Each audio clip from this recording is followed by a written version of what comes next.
ESPN, and we have Sally Tresrail. How are you today? I'm fine, thank you. Okay. You are from the Progressive Women's Club. Committee. Committee. So, why is it the committee and not the club? Well, I don't know. We just said one day we needed to have a name, and we just decided that went around the table and came up with Progressive Women's Committee, and it's been that ever since. So. And how long has it been formed, and why was it formed? We started it in a friend of mine, Liz McCulloch, from the Amador Democrats. We started it right after the 2004 election. Mm-hmm. And for the first year, we just had 8, 15, maybe 20 people. And we met at Rosebuds down on Main Street. Mm-hmm. And then in 2005, we started having speakers, and our first speaker was Alita Huguenin, who is a member of the Democratic Central Committee in Washington, mm-hmm. and is caucus chair of the Western States Caucus. And so she came, and from that, everybody really enjoyed having a speaker, and so now we have them about 9 times a year. Okay.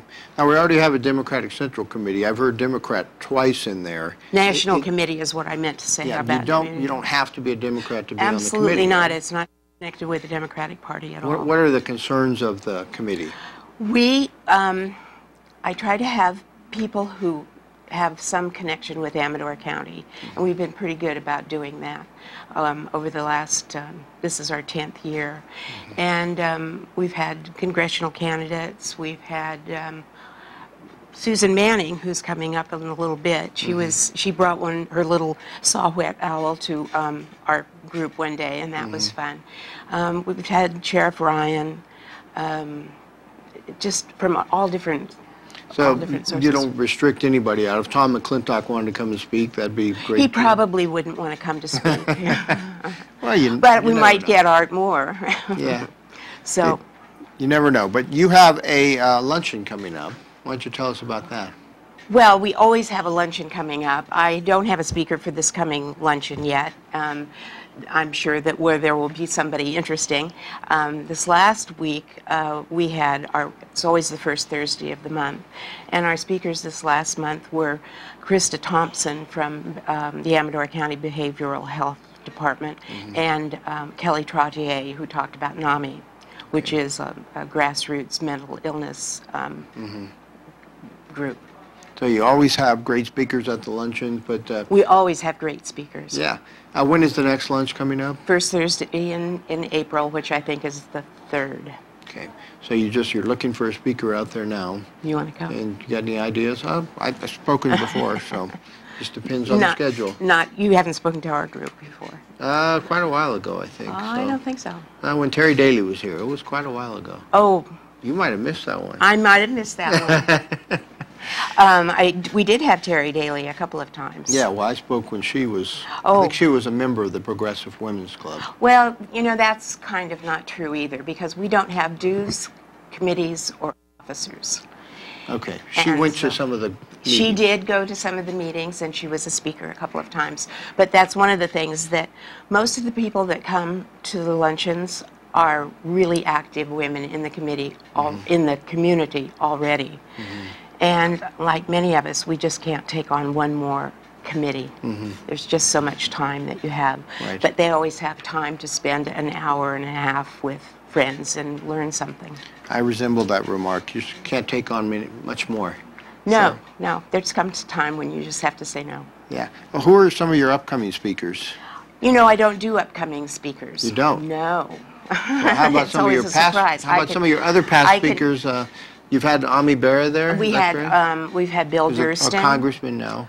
Mm-hmm. We had Bill Durston. We have Ami Berra. We had Jack Uppel last year. We've had Allison Huber, who mm-hmm. went on to be our assemblywoman for a number of years. And now a judge. And is now a judge in Sacramento. And last summer, we had Barbara Berrigan-Paria from Restore the Delta, mm-hmm. which is a really concern in this area about mm-hmm. the tunnels. And one that we didn't do that was connected to Amador County was Ruth Gottstein from Volcano, who is the publisher of Volcano Press. And her father was Bernard Zachim, who was a painter for the murals in Coit Tower in San Francisco. And so we allowed. Ruth just ran an article in her paper that was, we need more women as elected officials. That's true. What do you think about it? You think that is true? I think that's absolutely true. How about we need more qualified women to run for elected office? Well, I think that we need qualified men to run for elected office, too. I just ran in a statewide office for California State Association of Counties, and they do it by caucuses. So the race for the rural caucus and the urban caucus, or the rural and suburban, became about, we need more women in these positions. And that actually hurt them, because it comes down to a lot of supervisors just want the most qualified person in there, whether it's a man or a woman. And we've had many. Muriel Johnson, former mayor of Sacramento, who was a president of our association. So I think we get into that discussion sometimes, and it's about who throws their hat in the ring. Sometimes there's very qualified people out there that just don't want to throw their hat in the ring. That's true.